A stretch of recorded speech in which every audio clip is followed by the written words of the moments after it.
하나님의 말씀은 구약성경 창세기 25장 1절에서 11절 말씀입니다.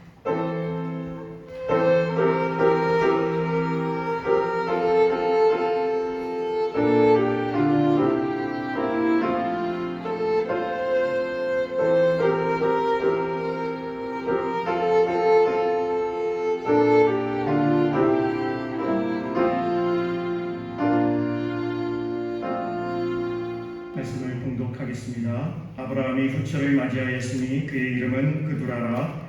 그가 시므란과 욕산과 느단과 미디안과 이스박과 수아를 낳고 욕산은 스바와 드단을 낳았으며 드단의 자손은 아수르 족속과 루두시 족속과 루미 족속이며 미디안의 아들은 에바와 에벨과 한옥과 아비다와 엘다아이니 다 그두라의 자손이었더라. 아브라함이 이삭에게 자기의 모든 소유를 주었고 자기 서자들에게도 재산을 주어 자기 생전에 그들로 하여금 자기 아들 이삭을 떠나 동방 곧 동쪽 땅으로 가게 하였더라.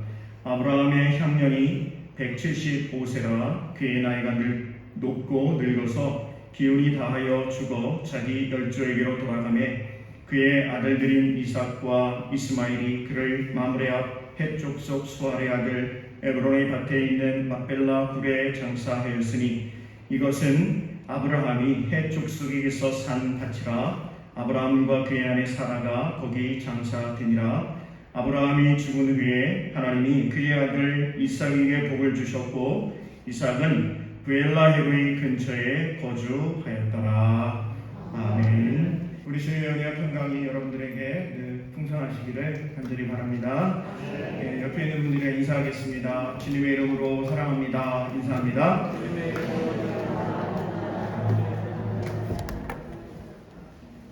네, 오늘 말씀 제목을 하나님의 사랑 이렇게 이제 정했는데요. 사실은 제가 괄호를 치려고 하다가 설교 제목에 괄호를 치는 게 좀 어울리지 않을 것 같아서 괄호를 하질 않았어요. 근데 제가 하나님의 사랑 그 앞에 괄호를 넣고 싶었던 게 뭐냐면 차별 없으신이라고 하는 그 문구를 넣고 싶었습니다. 한번 따라해 주실까요? 차별 없으신 하나님의 사랑.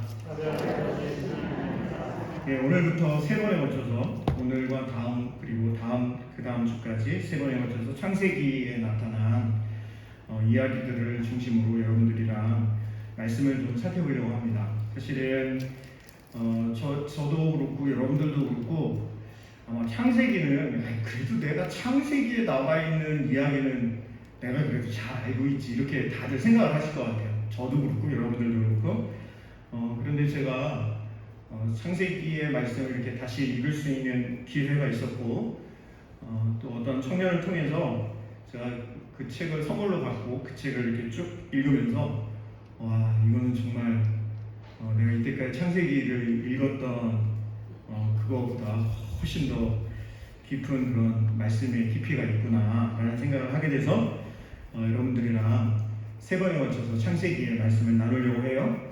오늘은 이스마엘과 이삭과 이스마엘에 대한 이야기를 여러분들과 같이 나누려고 하고요. 다음 주에는 에서와 야곱, 그리고 세 번째는 요셉과 형제들에 대해서 말씀을 살펴보려고 합니다.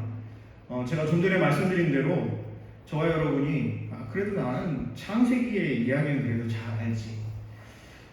목사님이 뭐 이스마엘하고 이삭하고 에서하고 야곱, 요셉하고 형제들 이야기를 한다는데 그 정도는 그래도 내가 다 알고 있지라고 생각을 하실 수 있으실 것 같아요. 그런데 사실은 제가 이 책을 통해서 창세기의 말씀을 다시 읽어보면서 정말 내가 제 자신이 말입니다.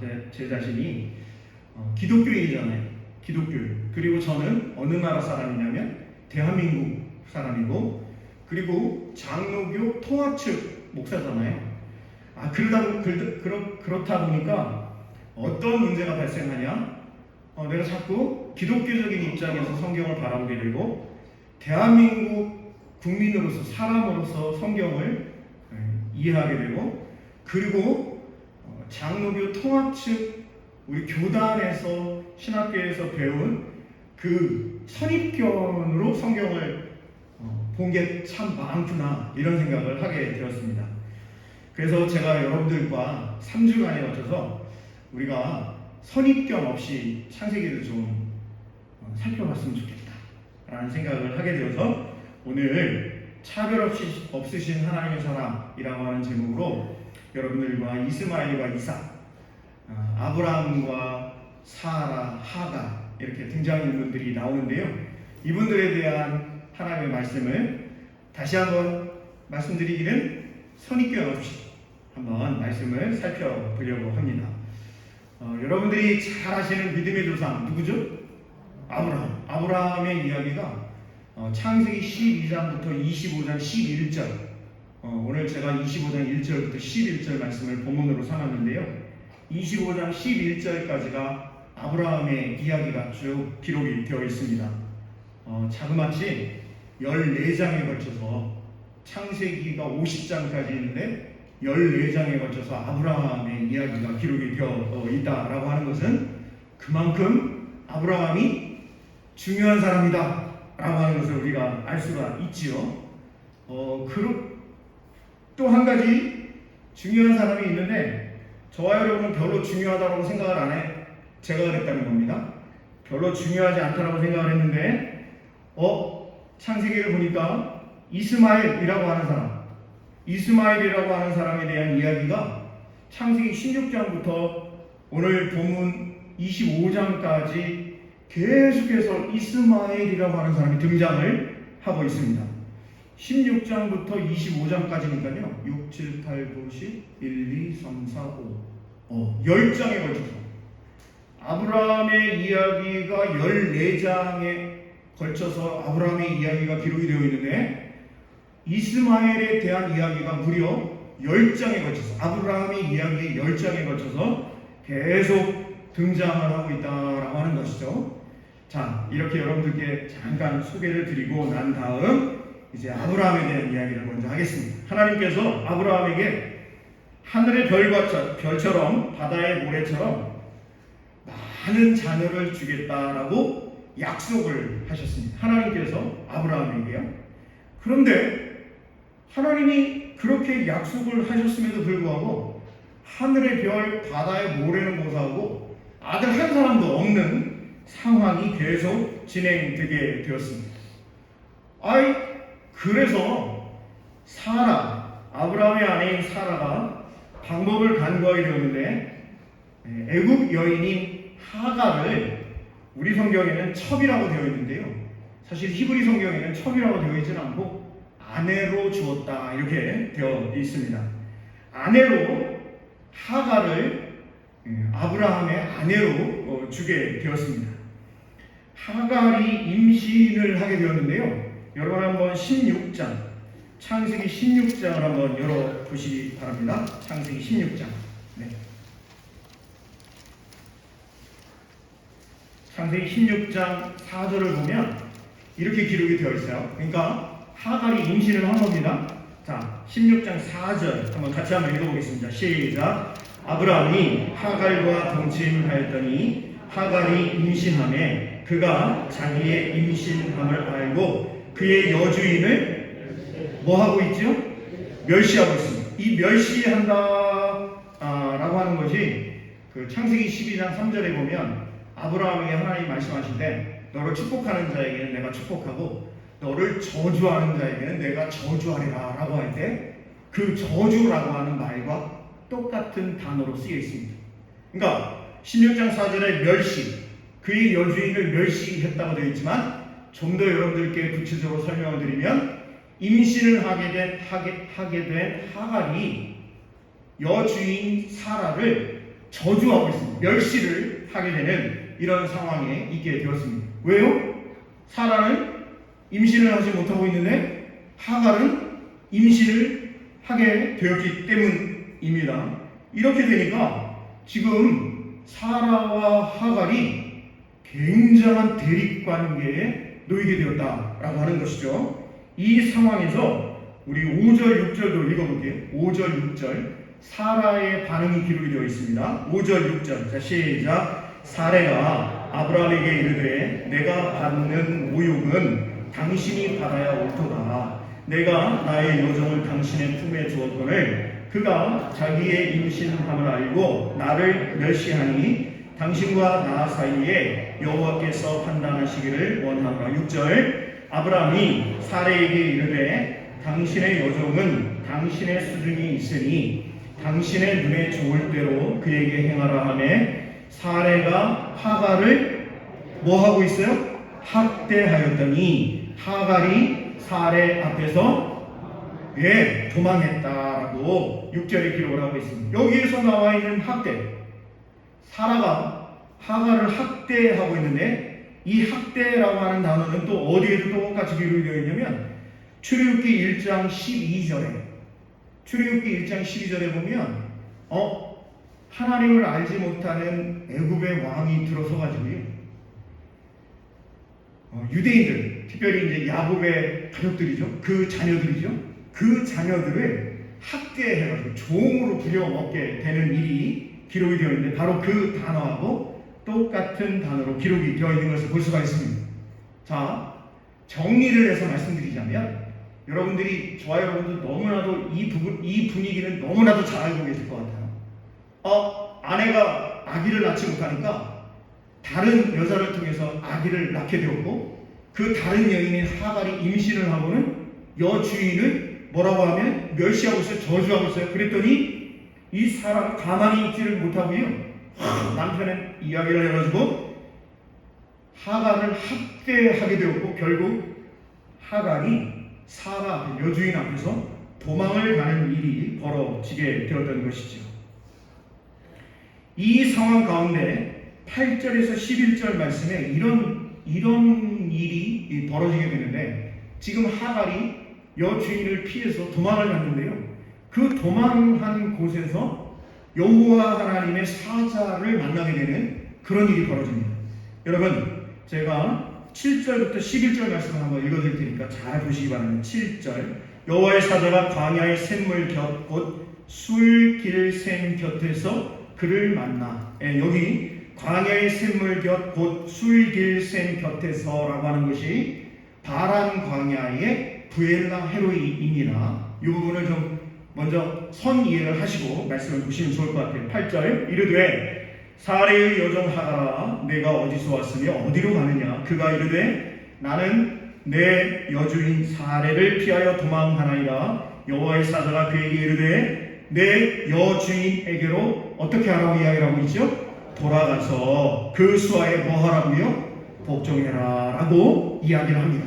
하나님의 사자가 하갈에게 이야기를 하는 거예요. 다시 집으로 돌아가서 너 여주인에게 복종해, 순종해, 이렇게 이야기를 하고 있어요. 우리 10절 말씀 같이 읽어보겠습니다. 시작. 여호와의 사자가 또 그에게 이르되 내가 내 씨를 크게 번성하여 그 수가 많아 셀 수 없게 하리라. 이렇게 하나님의 사자가 약속을 해주고 계신 것을 볼 수가 있습니다. 그래서 하갈이 다시 아브라함과 사라의 집으로 돌아갑니다.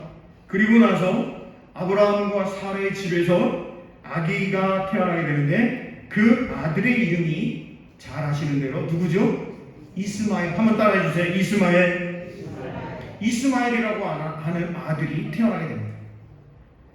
그런데 하나님께서 뭐라고 말씀하시냐면 아브라함과 사라한테 뭐라고 그러시냐면 이 이스마엘을 통해서 하나님이 약속을 이루시는 것이 아니라 사라를 통해서 낳는 아들을 그 아들로 말미암아 하나님의 약속, 어떤 약속이었죠? 하늘의 별처럼 바다의 모래처럼 자손을 많게 해줄 거야. 또 한 가지는 땅에 대한 약속을, 그 땅에 대한 약속, 자손에 대한 약속이 아브라함 너 그리고 아내 사라를 통해서 낳게 되는 그 아들을 통해서 이루어질 거야. 이스마엘은 아니야 라고 하나님께서 말씀을 해 주시거든요. 이랬더니 아브라함이 뭐라고 이야기를 하냐면 17장 17절을 보시면 이렇게 이야기를 하는 거예요. 제가 읽어드릴게요. 아브라함이 엎드려 웃으며 마음속으로 이르되 100세 된 사람이 어찌 자식을 낳을까? 사라는 90세니 어찌 출산하리요 하고 18절 같이 읽어보시죠. 시작. 아브라함이 이에 하나님께 아뢰되 이스마엘이나 하나님 앞에 살기를 원하나이다. 예, 하나님께서 아브라함을 찾아오셔서 아브라함, 야, 너가 아들 이스마엘이 언약의 아들이 아니라 너를 통해서 너와 사라를 통해서 낳게 되는 그 아들이 언약의 아들이 될 거야. 하나님께서 이렇게 말씀하시니까요. 아브라함이 어떻게 했냐면 한번 따라해 주세요. 웃기고 있네.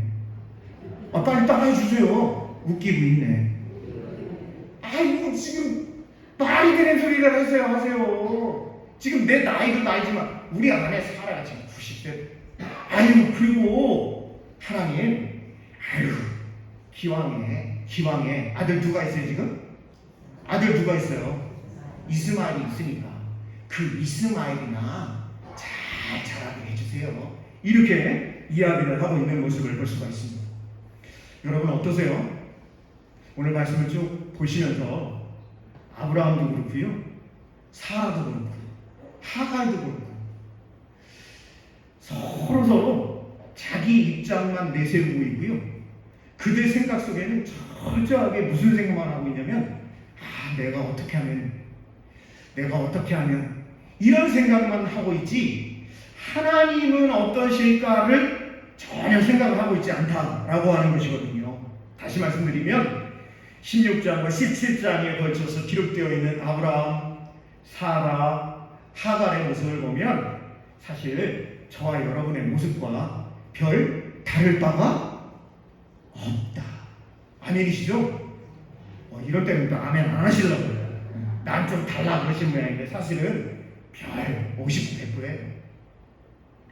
1년 후에 하나님께서 말씀하신 1년 후에 드디어 이삭이라고 하는 아들이 태어나게 되고 성경에 보면 이 이삭이 젖을 때는 그때에 이제 잔치를 베풀었다고 합니다.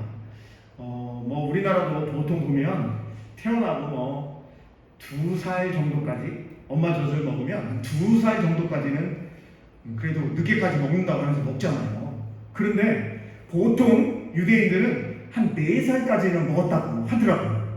2살 먹었든 4살 먹었든 어쨌든 엄마 젖을 떼는 그때에 아브라함이 이 아들 이삭을 위해서 잔치를 베풀게 되었는데, 그런데 그 잔치를 베푸는 자리에서 여러분 보세요. 이스마엘이 이삭보다 몇 살이 많냐면 10살이 더 많은 형입니다. 이복 형제예요. 그러니까 한 4살, 5살 됐다 그러면 이스마엘은 한 15살 정도 된 것으로 볼 수가 있는 거죠. 15살 정도 됐다 그러면 저기 뒤에 한세가 있는데 제가 알기로 한세가 지금 15살인 것 같아요. 맞지 한세요? 끄떡끄떡하네. 한세가 15살이에요. 그러니까 한세 정도의 나이가 된 사람이 이스마엘이고 이제 한 4살이나 5살 정도 된 게 이삭이다라고 보면 되는데, 21장 8절과 9절을 보시면 21장 8절과 9절을 보시면 이렇게 기록이 되어 있어요. 그러니까 잔치를 베풀고 그 잔치에서 이 일이 벌어집니다. 21장 8절 9절 한번 같이 한번 읽어보겠습니다. 21장 8절 시작. 아이가 자라매 젖을 떼고 이삭이 젖을 떼는 날에 아브라함이 큰 잔치를 베풀었더라. 사라가 본즉 아브라함의 아들 애굽 여인 하갈의 아들이 이삭을 뭐 하고 있죠? 놀리고 있어요. 이 일 때문에 하갈의 아들 이스마엘이 이삭을 놀린 것 때문에 사라가 막 분노해가지고요, 저거 쫓아 버려야 돼 라고 하면서 결국에는 사라가 분노해가지고 하갈과 이스마엘을 쫓아내는 일이 벌어진 그 일의 발단이 바로 21장 8절과 9절입니다. 여러분 한번 우리가 좀 해보려고 하는데, 이삭이라고 하는 단어가 계속해서 반복이 되고 있어요. 이삭이라고 하는 이 이름의 뜻이 뭐냐면 한번 따라해 주실까요? 웃는다라고 하는 뜻을 가지고 있어요. 이삭이라고 하는 이름의 뜻이 웃는다라고 하는 뜻을 가지고 있는데, 그런데 이 이삭이라고 하는 말이 또 어디에도 기록이 되어 있냐면 창세기 19장 14절에도 기록이 되어 있거든요. 이 창세기 19장 14절은 무슨 내용이냐면 하나님께서 소돔과 고모라 성을 멸망시킨다라고 하셨을 때 이 롯의 사위들이 그러니까 장인 어른이 이야기하는 것에 대해서 어떻게 하냐면 농담하면서 비웃는 장면이 기록이 되어 있거든요. 그때도 이 이삭이라고 하는 단어가 쓰이고 있습니다. 자, 이삭이라고 하는 단어가 첫 번째는 웃는다, 즐거워서 웃고 하는 그 웃는다라고 하는 뜻이 있고, 두 번째는 좀 안 좋은 뜻이긴 하지만 비웃다, 그 농담으로 여기다라고 하는 두 번째 뜻이 있어요. 또 한 가지 이삭이라고 하는 그 단어의 뜻이 한 가지가 더 있는데 그게 뭐냐면 성적으로 학대하다라고 하는 뜻도 가지고 있어요. 자, 여러분 보세요. 젖을 떼는 때에 잔치를 베풀고 그리고 즐겁고 좋은 시간에 사람들이 다 웃고 이삭 하는 시간이에요. 아들도 이름이 이삭이잖아요. 너무 다들 즐거워하는데, 그런데 이복형 이스마엘이 이삭을 놀린 거, 그게 뭐 구체적으로 뭔지는 몰라요. 근데 하여튼 이삭을 놀린 것에 대해서 사라가 분노를 해가지고 결국에는 이 하갈과 이스마엘을 쫓아내게 되는데, 자, 21장 21절을 한번 같이 보도록 하겠습니다. 21장 21절입니다. 21장 21절. 자, 시작. 그가 바란 광야에 거주할 때에 그의 어머니가 그를 위하여 애굽 땅에서 아내를 얻어 주었더라. 이렇게 되어 있어요. 쫓겨나가지고요. 어디로 갔냐? 바란 광야로 갔는데, 바란 광야라고 하는 것이 제가 아까 뭐라고 그랬냐면 그 술길 옆 샘이 있는 곳, 그곳을 뭐라고 그러냐면 부엘라 헤로이라고 한다, 이렇게 되어 있거든요. 여러분, 아무리 광야로 나가도 물은 있어야 될 거 아니에요. 그래서 물이 있는 곳에 가가지고 지금 하갈과 아들 이스마엘이 살게 되었는데, 그곳에서 이 하갈이 아들을 위해서 이제 아내를 이렇게 데리고 오는 장면이 기록이 되어 있는 것이 21장 21절입니다. 사실은 저도 그렇고요, 여러분들도 이스마엘에 대한 이야기에 대해서 별로 주목을 하지 않고 창세기를 읽을 때 말이에요, 이스마엘은 그러면서 그냥 쭉 읽어 가실 것 같아요. 저도 그랬거든요. 그런데 사실 아브라함에게는 두 아들이 있었던 것이 분명하죠. 큰아들이 누구였죠? 큰아들이 이스마엘이고 두 번째 아들이 누구였죠? 그렇습니다. 그런데 이 이스마엘이 큰아들이고 이삭이 둘째 아들인데, 이것 때문에 사실은 기독교와 유대교와 이슬람교의 이 분쟁이 일어나게 되었다라고 하는 것이죠. 기독교에 있어서 대표적인 학자가 바울이잖아요.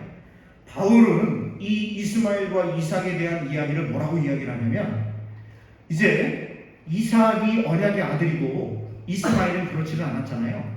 그러니까 큰아들이 이스마엘이지만 그럼에도 불구하고 둘째인 이삭이 하나님의 언약의 아들이 된 것은 유대교가 아닌 기독교가 이제 유대교를 대신해서 하나님의 언약의 종교로서의 사명을 받았다, 이렇게 이제 주장을 하게 됩니다. 누가 그렇게 주장했다고요?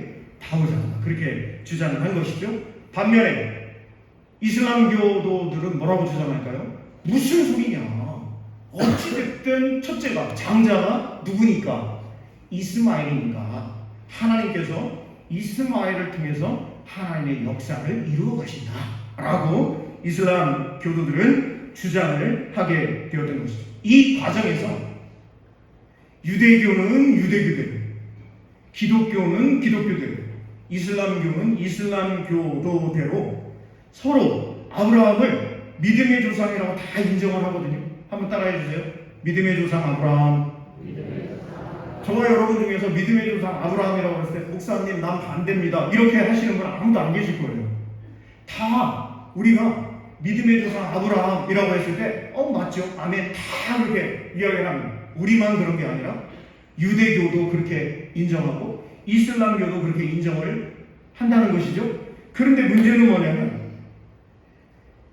아브라함의 아들 이스마엘과 이삭 중에 누구를 하나님의 언약의 아들로 볼 것이냐라고 하는, 누가 언약의 상속자냐라고 하는 이것 때문에 기독교와 유대교와 이슬람교 사이에서 얼마나 서로를 미워하고 증오하고 전쟁까지 하고 있는 그런 역사가 계속해서 진행되고 있다라고 하는 것이거든요.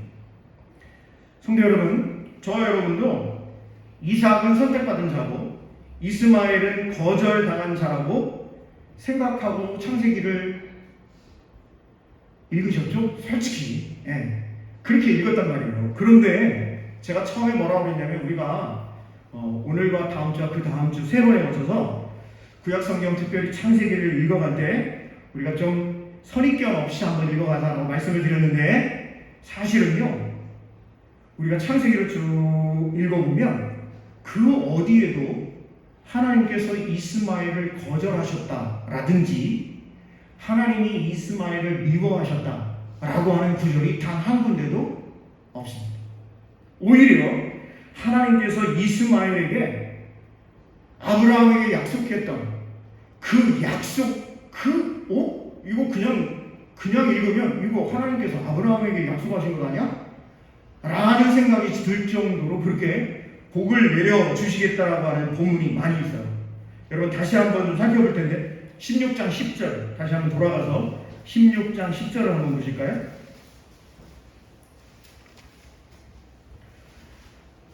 집에서 쫓겨나가지고 지금 브엘라 헤로의 그 근처에서 방황하던, 그러니까 뱃속에는 지금 이스마엘이 있어서 배를 넣어 베푸른 하갈에게 여호와의 사자가 이야기하는 장면입니다. 우리 16장 10절 같이 읽어 시작. 여호와의 사자가 또 그에게 이르되 내가 내 씨를 크게 번성하여 그 수가 많아 셀 수 없게 하리라. 이게 누구한테 하는 이야기라고요?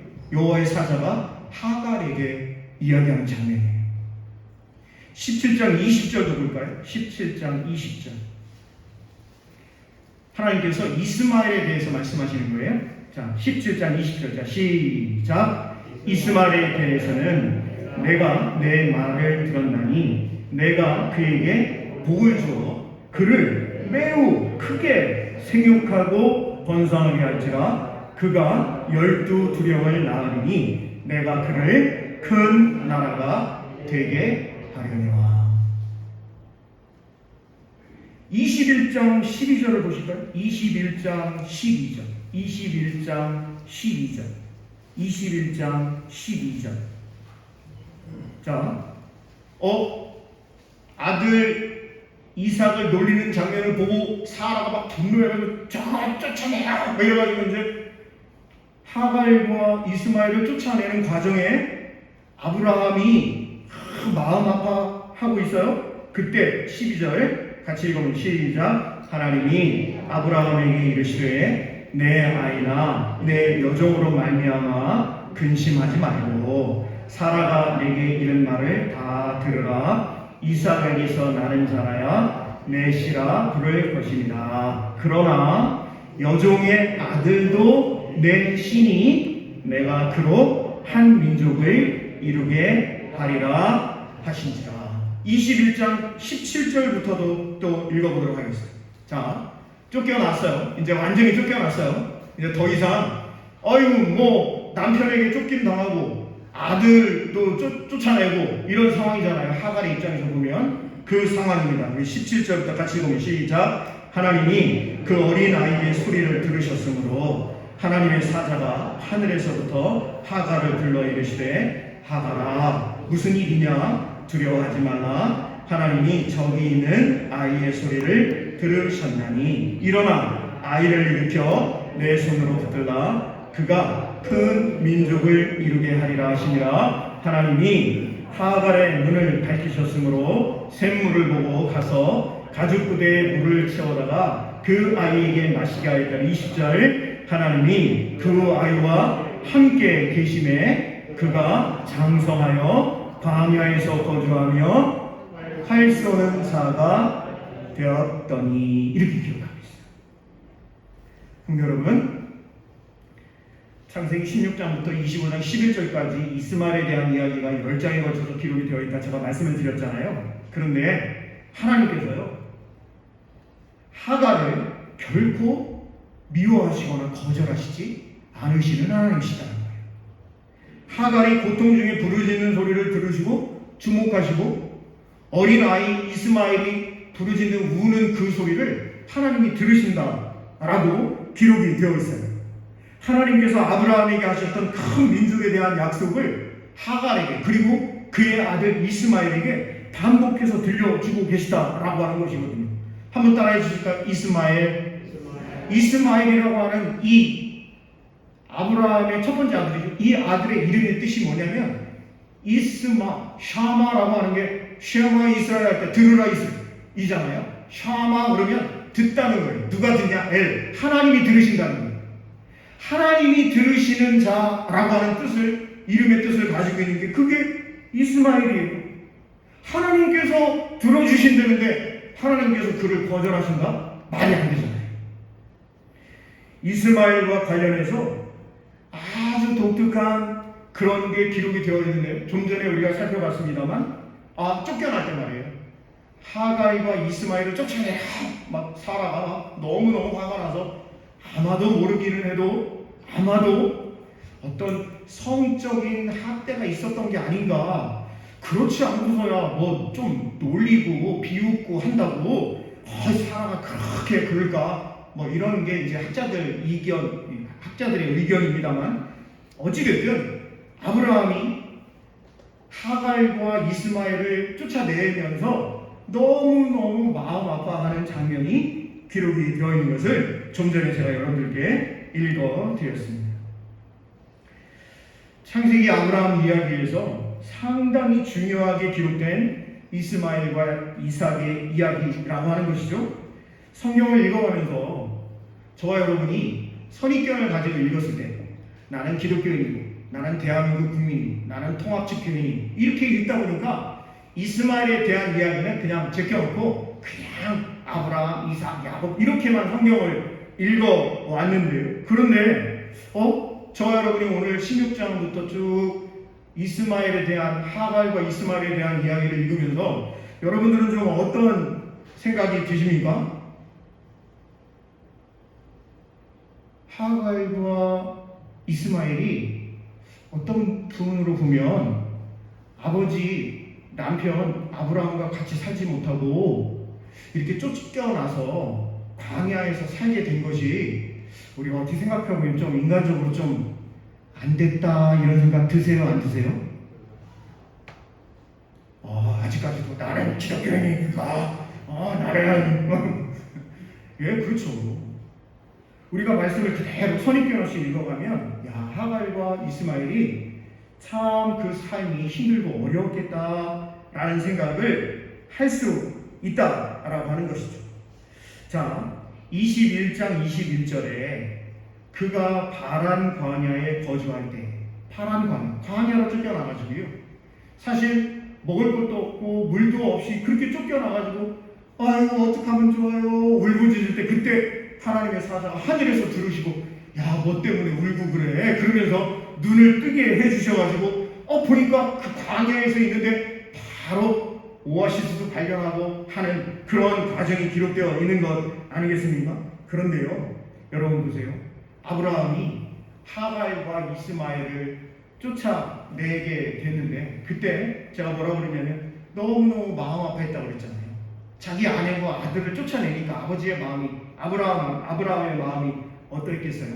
그 부분에 대한 기록이 미드라시라고 하는, 그러니까 유대인들 전통적으로 내려오는 그 문서가 있는데, 그 문서에 이런 이야기가 있어요. 옛날 이야기인데 그래도 여러분들 성경을 이해하는 데 좀 도움이 될 것 같아서 제가 그대로 읽어드릴게요. 책에 기록된 그대로. 이스마엘은 파란 광야에서 살았다. 창세기 21장 21절. 이스마엘은 모압 평원 출신의 아예사라고 하는 여인과 혼인을 했다. 3년 뒤에 아브라함은 아들 이스마엘을 보러 갔다. 3년 뒤에 아버지 아브라함이 아들 이스마엘을 보러 갔대. 결혼을 한 아들을. 낮에 도착해보니 집에 아내가 있었다. 이스마엘의 아내가 있었던 거죠. 그가 물었다. 이스마엘이 어디에 있나요? 그녀가 대답했다. 광야에 나간 지 며칠 되었네요. 그가 말했다. 내게 빵과 물을 좀 주시오. 아브라함이 이제 며느리에게 빵과 물을 좀 달라고 요구를 하고 있는 것이죠. 그녀가 대답했다. 며느리가 대답을 합니다. 아무것도 없는데요. 이스마엘이 돌아오면 가나안 땅에서 한 노인이 만나러 왔었다고 전해주고, 그리고 집 문지방이 좋지 않다 말해주시오. 이스마엘이 돌아왔을 때 그의 아내가 이 말을 전해주었고, 그러니까 가나안에서 한 노인이 왔었고 문지방이 좋지 않다, 이렇게 이야기를 전하라고 합니다. 라고 하는 이야기를 이스마엘이 듣고는 이 아예사라고 하는 그 아내와 그 즉시 이혼을 했답니다. 그 후 그의 어머니가 친정집에 사람을 보내, 하갈이 친정집에 사람을 보내 아들에게 파티마라고 하는 아내를 데려다 두 번째 이제 장가를 간 거죠. 3년 뒤에, 꼭 3년이에요. 아브라함이 다시 아들 이스마엘을 보러 가서 낮에 도착해 보니 이스마엘의 아내가 집에 있었다. 그가 말했다. 내가 먼 길 오느라 지쳤으니 내게 빵과 물을 좀 주시오. 아브라함이 이렇게 며느리에게, 새 며느리죠, 이야기를 한 거죠. 그녀는 빵과 물을 가져다 그에게 주었다. 아브라함은 일어서서 거룩하신 분, 복 받으실 분 앞에서 기도했다. 이스마엘의 집은 온갖 좋은 것들로 가득하게 되었다. 이스마엘이 돌아왔을 때 아내가 그 일에 관해 말하자 이스마엘은 자기 아버지가, 한번 따라해 주실까요? 여전히 자기를 사랑하는 걸 깨달았다. 이렇게 미드라시에 기록이 되어 있습니다. 창세기 24장에 드디어 사라가 임종을 맞이하게 되는데요. 어머니 사라가 임종을 하게 되니까 아들 이삭이 뭐라고 이야기를 했냐면, 아버지가 혼자 살고 계시는데 내가 어떻게 아내와 살 수 있겠나, 나 혼자만 어떻게 아내와 살 수 있겠나 라고 하면서 내가 우리 큰어머니 하갈에게 가서 우리 아버지에게로 돌아오시면 어떻겠어요? 이렇게 이야기를 해야 되겠다라고 하는 것이, 그것도 미드라시에 전에 오고 있더라고요. 오늘 본문의 말씀을 아브라함 이야기의 마지막 부분 25장 1절에서 11절 말씀으로 제가 정해보았는데요. 제가 이 부분만 간단하게 말씀을 드리고 오늘 마치도록 하겠습니다. 제가 먼저 25장 1절부터 6절을 한번 볼 텐데, 25장 1절을 보시면 아브라함이 후처를 맞이하였으니 그의 이름이 뭐라고 되어 있죠? 그두라라고 되어 있습니다. 이 그두라가 이러한 아들을 낳았다라고 기록이 되어 있습니다. 25장 1절에서 6절까지요. 그런데 저는 한 번도 이 그두라, 25장 1절에 아브라함이 후처를 맞이하였으니 그의 이름이 그두라라고 했을 때, 이 그두라에 대해서 저는 솔직히 말해서 여러분들께 관심을 1도 안 가졌습니다. 그런데 유대교 학자들 중에서, 구약 학자들 중에서 이 그두라가 누구일까라고 하는 것이 최근에 굉장히 중요한 쟁점이 되었습니다. 그리고 아직까지 우리 기독교에서는 이 부분을 아직 이야기하는 분이 없더라고요. 제가 주석책을 여러 군데를 살펴보고 했는데 없었어요. 그런데 이 아브라함이 후처를 맞이하였으니 그의 이름이 그두라라고 했을 때, 이 그두라가 누구냐라고 했을 때, 지금 유대교 구약 학자들 중에서 이 그두라를 누구로 보고 있느냐면 하갈로 보고 있다라고 하는 것입니다. 그리고 나면 아브라함의 장례식 모습이 기록이 되어 있는데, 여러분 7절부터 11절 말씀도 제가 한번 읽어드릴 테니까 보세요. 7절부터 11절. 아브라함의 향년이 몇 세라고 되어 있죠?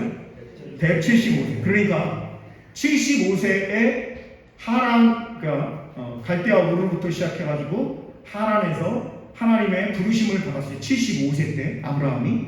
그리고 나서 딱 100세가 되었을 때, 하나님의 부르심을 받고 100살이 된 때에 이제 임종을 맞이하게 되었습니다. 자, 8절 보세요. 그의 나이가 높고 늙어서 기운이 다하여 죽어 자기 열조에게로 돌아가네.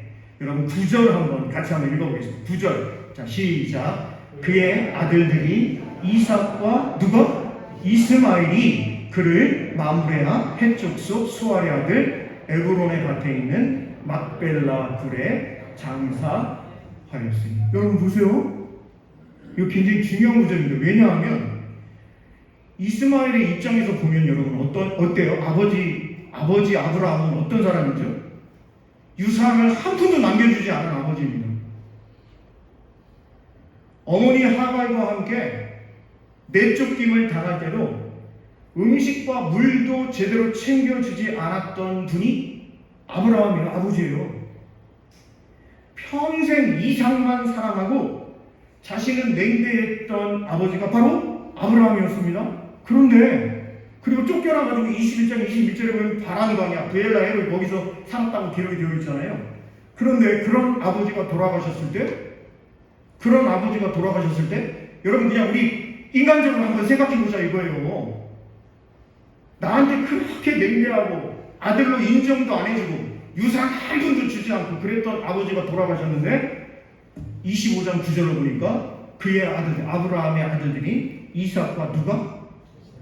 이스마엘이 둘이 합력을 해가지고요 아버지를 잘 지금 이 마므레 앞 헷족속 수아의 아들 에브론의 밭에 있는 막벨라 사라, 그러니까 아브라함의 아내 사라가 먼저 임종을 해서 이 둘의 장사됨이 있었거든요.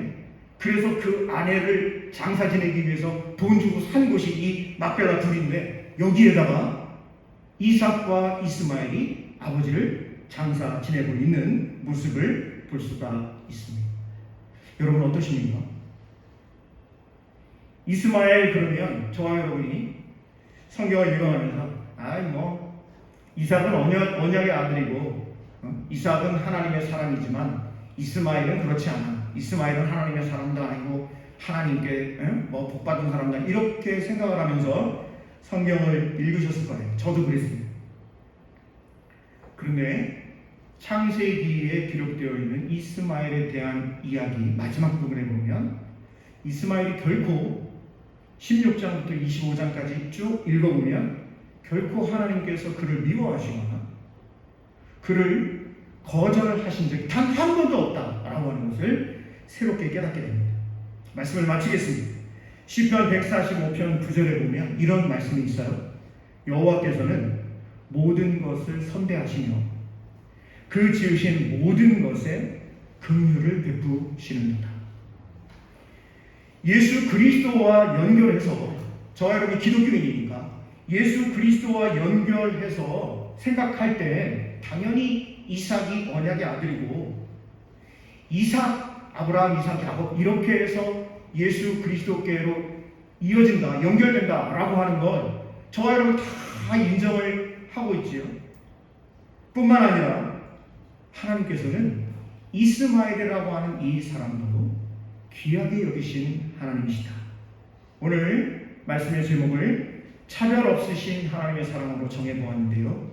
저와 여러분의 삶 가운데에도 우리 하나님께서 차별 없으신 그 하나님의 사랑으로 늘 사랑해 주시고 저와 여러분을 인도해 주시네 감사와 영광을 올려드릴 수 있는 귀한 성도님들 다 되실 수 있기를 간절히 소망합니다. 기도하겠습니다. 하나님 감사합니다. 하나님께서 아브라함을 통해 귀한 하나님의 약속을 이어가시기를 원하셨고 그 과정 가운데 하나님이 이삭만 사랑하신 하나님이 아니라 이스마엘도 하나님께서 지켜주시고 함께해 주시고 복의 복으로 덧입혀 주셨음을 우리가 말씀을 통해서 잘 깨닫게 됩니다. 오늘 우리가 살아가는 삶의 현장 가운데에도 우리의 마음에 들지 않는 그 사람도 나를 힘들게 하는 그 사람도 하나님께서는 거절하지 않으시고 사랑하시고 긍휼로 채워주시는 귀한 형제 자매라고 하는 사실을 고백하며 나아갈 수 있게 역사하여 주시옵소서. 예수님 귀하신 이름으로 감사하며 기도드립니다.